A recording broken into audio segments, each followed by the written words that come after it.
Olá! Hoje a nossa reflexão será no texto de Atos, capítulo 9, do verso 26 a 30.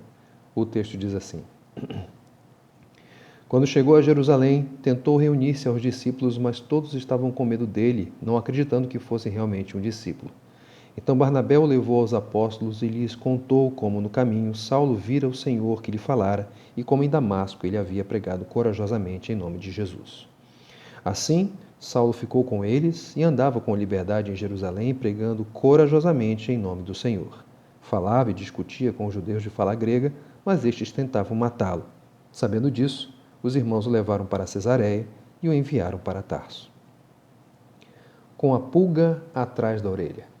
Era assim que os irmãos de Jerusalém estavam em relação a Saulo, até porque Saulo havia construído uma reputação não tanto positiva.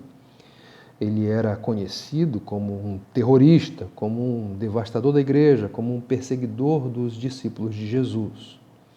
E aí, quando Saulo tenta se aproximar daqueles irmãos, ele não consegue porque havia uma enorme desconfiança, medo dele e pouca confiança de que ele fosse de fato um discípulo de Jesus. Isso, claro, tudo em função da sua reputação. Mas o que aqueles irmãos não sabiam é que Saulo, de fato, havia sido convertido. Ele, claro, fora para Damasco na tentativa de prender alguns discípulos e levá-los para Jerusalém, mas no caminho ele encontrou o caminho, Jesus Cristo. E aí a vida de Saulo mudou completamente. Ele se tornou um discípulo de Jesus. E já em Damasco, depois de convertido, começou, em consequência disso, em consequência da sua fé em Jesus, começou a pregar corajosamente ali o nome de Jesus, o Evangelho. E aí Saulo vai para Jerusalém, não mais como perseguidor da igreja, não mais como o devastador dos discípulos, como aquele que queria prender, perseguir os crentes no Senhor Jesus, mas como irmão em Cristo. E como irmão, ele queria se aproximar dos outros irmãos. Só que esses outros irmãos estavam desconfiados, estavam com medo e não acreditavam que ele havia sido convertido, que ele era um crente, um discípulo. O que fazer agora? Como é que Paulo pode se aproximar desses discípulos? Bem, é necessário um mediador. E é aqui que surge a figura de Barnabé. Não é a primeira vez que Barnabé surge aqui. Você deve se lembrar, por exemplo, lá do finalzinho do capítulo 4, quando ele aparece. E ali o seu nome é dado ao significado dele, encorajador ou consolador. Um nome que também é atribuído ao Espírito Santo. Então, Barnabé, ele serve de mediador entre Saulo e a igreja, entre Saulo e os apóstolos. E ali, nesse papel, Barnabé fala favoravelmente em relação a Saulo, dá um testemunho da sua genuína conversão e os efeitos dessa conversão que podem ser verificados na sua pregação corajosa em nome do Senhor Jesus ali em Damasco. Então, o papel de Barnabé como mediador possibilitou que houvesse aproximação, comunhão entre Saulo e os irmãos de Jerusalém, entre os apóstolos, tanto que, depois do testemunho dado por Barnabé, o texto diz que Saulo ficou com eles e andava com liberdade em Jerusalém, pregando corajosamente em nome do Senhor. O ministério da mediação produziu o resultado não só de comunhão, de aproximação daqueles irmãos, mas também deu liberdade para que Saulo pregasse corajosamente em nome do Senhor ali em Jerusalém. O que chama minha atenção nesse texto é justamente Barnabé assumir um papel como o de Cristo, sendo um reflexo do ministério do Senhor Jesus na vida dos irmãos. Você deve se lembrar que nós não tínhamos como nos aproximarmos de Deus. Éramos pecadores vis, condenados. Não podíamos nos apresentar diante do Senhor sem mediação. Por quê?